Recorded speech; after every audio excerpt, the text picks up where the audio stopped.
Hey, what's up everybody? Welcome back to Second Chance Overland. It is finally time to get some work done on the classic Jeeps.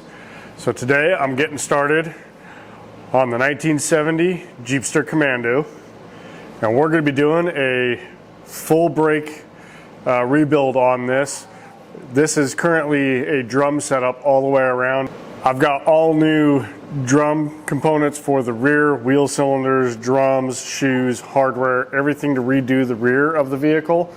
But on the front, we're actually going to convert it to a disc brake setup. So we'll get started by pulling off these wheels and tires, and we'll get tearing this thing apart.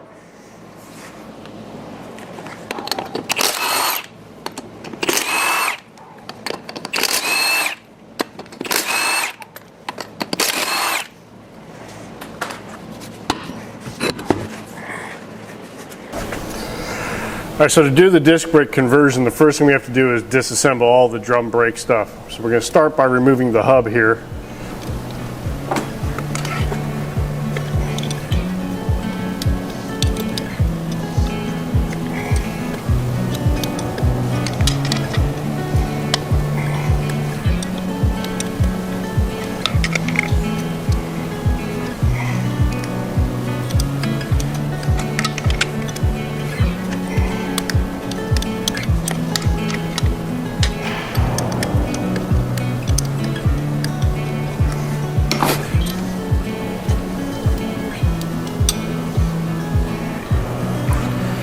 All right, so we got the hub off now. Now we can start taking the spindle apart.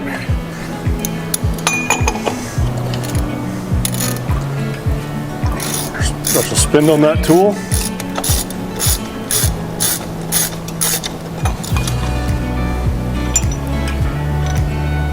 And there is a washer in there.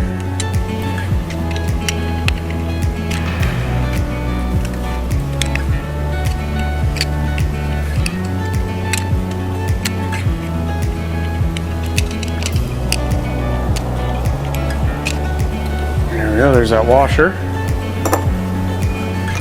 And there is a second nut.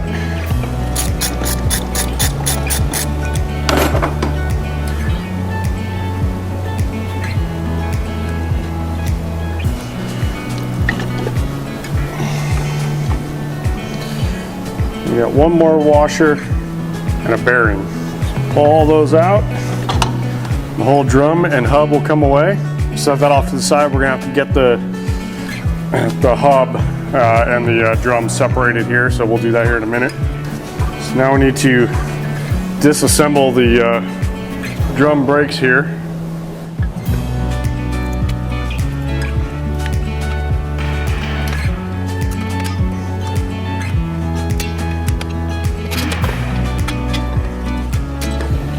And disconnect those springs.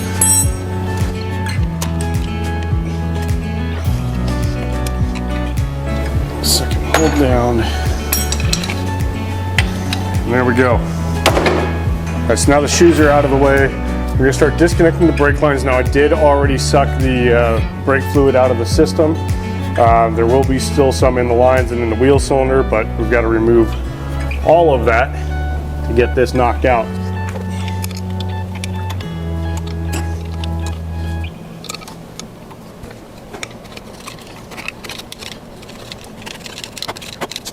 There is, 53 years of gunk built up on this thing, so I do have to chisel some of it away so I can get access to some things. Get the wheel cylinder out here.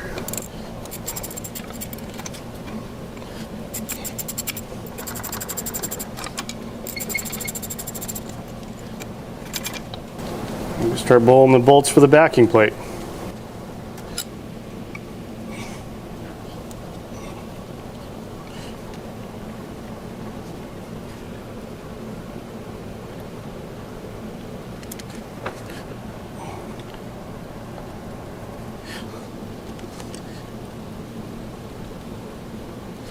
All right, backing plate off, and there we go. So that's all torn apart. I got some cleanup to do. I do need to disconnect the brake line up here. So we'll get that knocked out, get the new brake line installed. Then we can start actually going back together with our conversion kit. So I'm gonna go ahead and get this cleaned up and show you what we got when we're done. All right, so we got the knuckle cleaned up a bit. Now the next thing we need to do is we need to take the drum and get the hub knocked out of it. So basically all we got to do is take a hammer to it and knock it free, and then we can start cleaning up the hub, cleaning up the bearings, check those out, figure out if they're going to be reusable or not, and then start putting this thing back together. So let's get this drum knocked off the hub.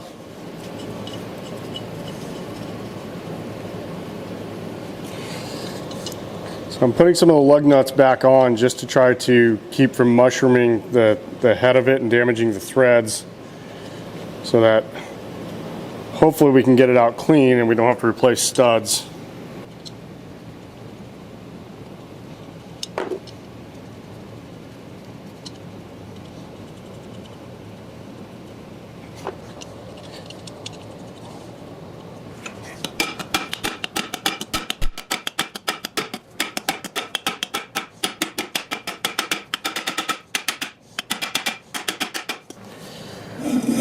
Just about there.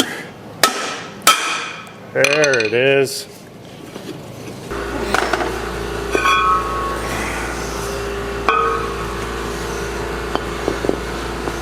All right, so there's the hub. Now we can start getting it cleaned up, get the bearing seals out, pull the bearings. We'll be in good shape.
All right, so now that we got the front disc brake conversion taken care of, we need to move on to the rear and rebuild these rear drum brakes.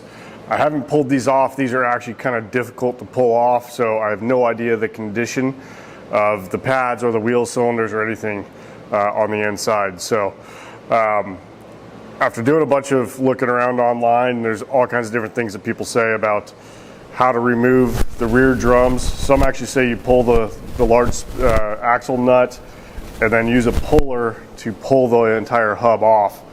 I have now broken 2 different pullers trying to do that on actually the other side, and it didn't work. So the other thing that they say to do is to start pounding the studs in, and that will get it to release off the drum. The drum is actually, in a way, kind of pressed onto those studs. So we got to get the studs knocked in just a little bit to get that brake drum to release. So we're going to go ahead and we'll put the lug nuts back on these, just so we don't mushroom out the heads, and start pounding away.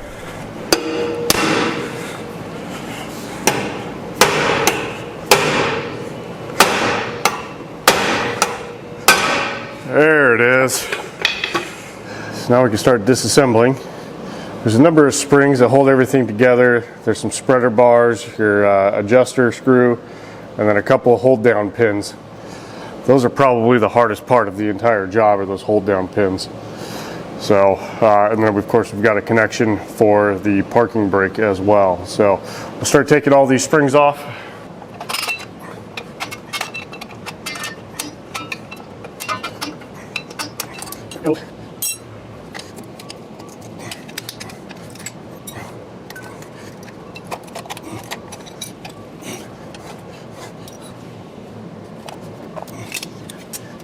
Now, if you don't have a whole lot of experience with drum brakes, I recommend doing one side at a time. Pull the drums off of both sides, and then do one side so that you can use the other side as a reference to make sure you got everything lined up properly. I do have a new wheel cylinder to put in here, so I'm going to go ahead and pull the brake line off and then pull the wheel cylinder itself. So now we can get the new wheel cylinder in and start putting the new pads or the new shoes on, and then finishing off with the new drum.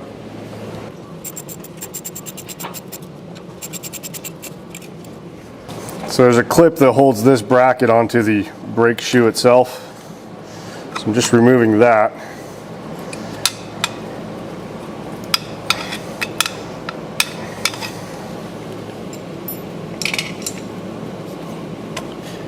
Then you can pull the shoe away from the parking brake actuator. All right, so we got our new shoes here. Put that back in the hole. And put our clip back on.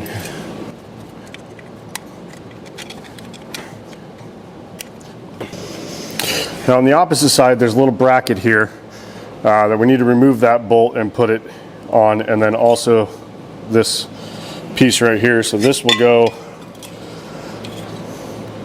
onto the bottom of the shoe just like that. And this is what your adjuster actually rides up against to keep it from backing off. So there's a spring that goes up to the piece that we're going to put on here that helps hold tension on it. All right, so there's that bracket with the little arm that swings around, and then the piece for the adjuster screw. So by far the hardest part of doing drum brakes like this is the hold down pins. So this is the pin here, and this will go through the backing plate, through the metal backing on the shoe, and then this clip here, and there are different types of springs and clips depending on your setup, but on this one, so this goes through, there's a little slot that matches that, and then you have to get that pin to turn and sit in that little groove. And these little clips are pretty dang strong, and trying to get everything held up there and in place is not easy. So I'm gonna struggle with this for a minute, but let's see if we can get this knocked out.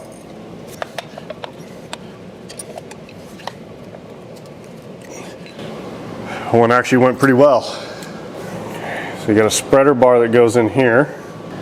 Now I need to get the adjuster in.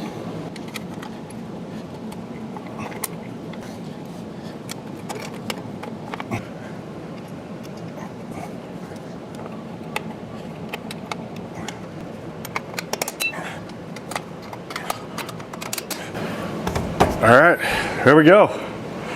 Now I can put the new drum on. We might have to adjust some things, but we'll get the new drum on. We got to figure out the studs here.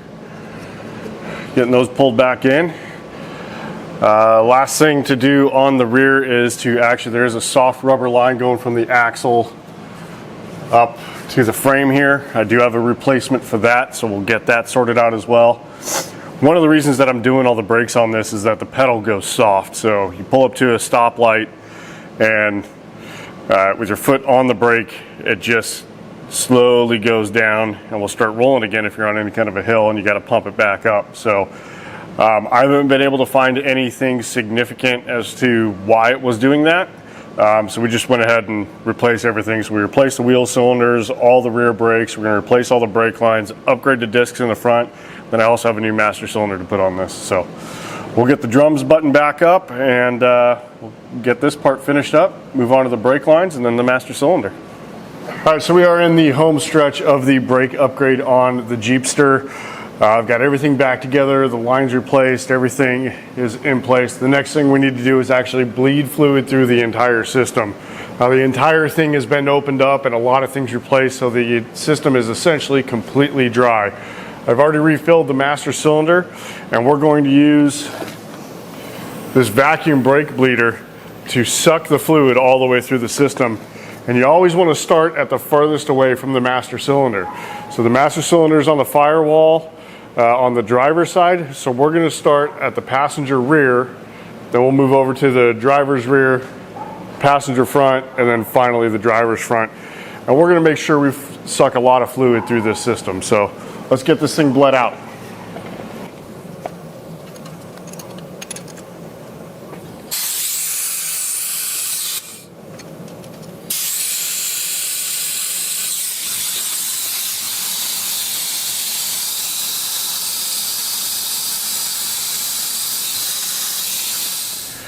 So the brake upgrade is complete on the Jeepster, and the only thing left is take it for a test drive.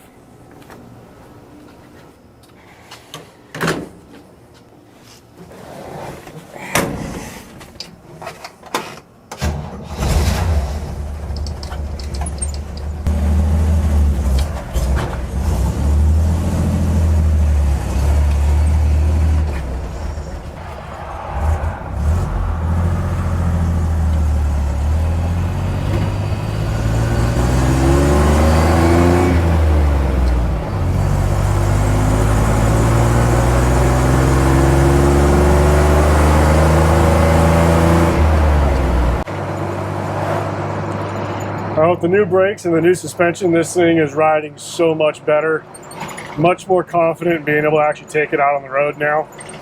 So I'm looking forward to moving on with this project. We've got some more things that we want to do here in the future. But I'm really happy with this so far. So I hope you enjoyed the video. If you did, give it a thumbs up. If you haven't already, hit that subscribe button. I've got plenty of projects going on, so you're bound to like some of it. So thanks for tuning in, and I'll see you next time on Second Chance Overland.